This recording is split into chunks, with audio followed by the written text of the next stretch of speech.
Hey guys, what's up? Welcome to the inaugural episode of The Dive. This will be a new video series here at PHI Pipeline with Maher Media. In this series, we're actually going to take a deeper dive into various prospects. A lot of them will be Flyers prospects, some will be draft eligibles, whole bunch of interesting prospects here we'll be looking at. For our first episode, we're going to take a look at Carter Sotheran. So Carter Sotheran was actually drafted in the 5th round of the 2023 NHL entry draft, where he was taken 135th overall. He's a really interesting player. First, coming in at 6'3", 185 pounds. He actually has a really impressive physical profile to go along with his somewhat defensive-oriented game at the time of being drafted. Despite being a June birthday, which puts him on the younger side of the draft class, he actually kind of made a name for himself in that year. So why wasn't he taken earlier in the draft? Well, in his rookie year in the WHL, he only put up 4 goals and 19 assists for 23 points in 68 games, and just 1 point in 9 playoff games.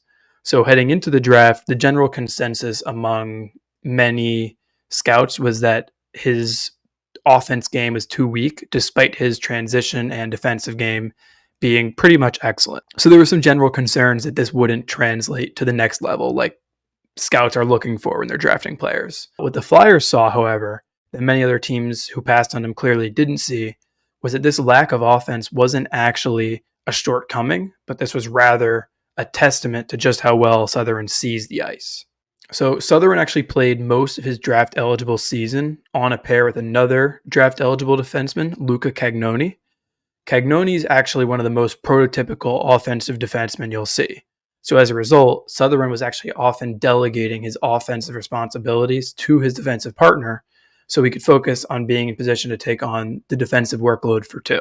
So as a result, you actually saw less offense from Sotheran, which is why he got some of the criticism that he did. This so-called lack of offense wasn't actually a shortcoming on Sotheran's end, but rather it was actually a conscious decision to put his team in the best possible situation. Sotheran wasn't focused on making the flashy plays to boost his draft profile. He wasn't focused on racking up points to get taken in the first or second round. Sotheran was simply doing whatever it took to win games.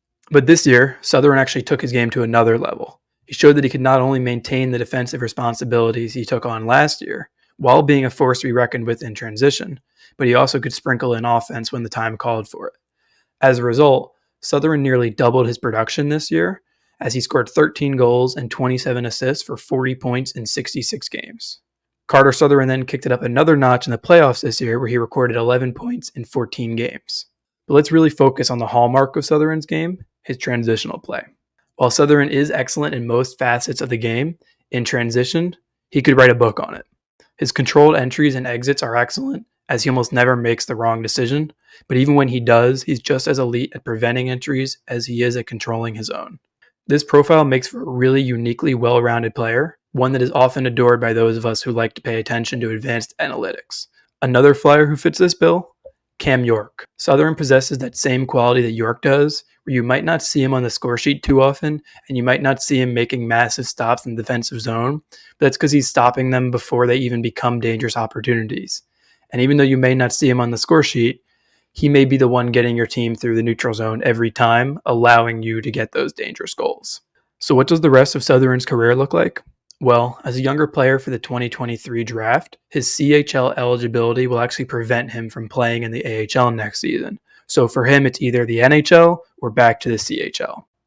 For Sotheran, the goal will obviously be to make as big of an impression as possible on Flyers head coach John Tortorella in hopes of making the NHL, but in reality, Sotheran will most likely end up back in the WHL. But that's not a bad thing, as another year in the WHL would hopefully lead to an even bigger step towards dominance, and hopefully even a deep playoff run to go with it.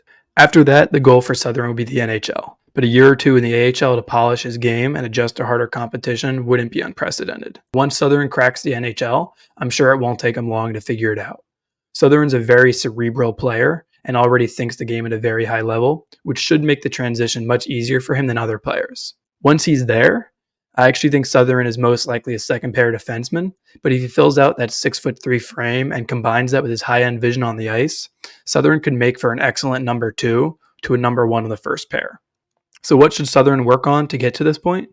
Well, He's already fairly well-rounded, so the main thing to focus on would just be developing more dynamic elements to his game. His transition's already top-notch. His defense already is pretty much top-notch. The only thing that could really use some work is his offensive zone passing. But if that doesn't improve a ton, he's already showing pretty much an impressive profile, especially considering where he was drafted. And if I put my money on it, I would say he's the second best draft pick for the Flyers, given the value at the pick he was selected.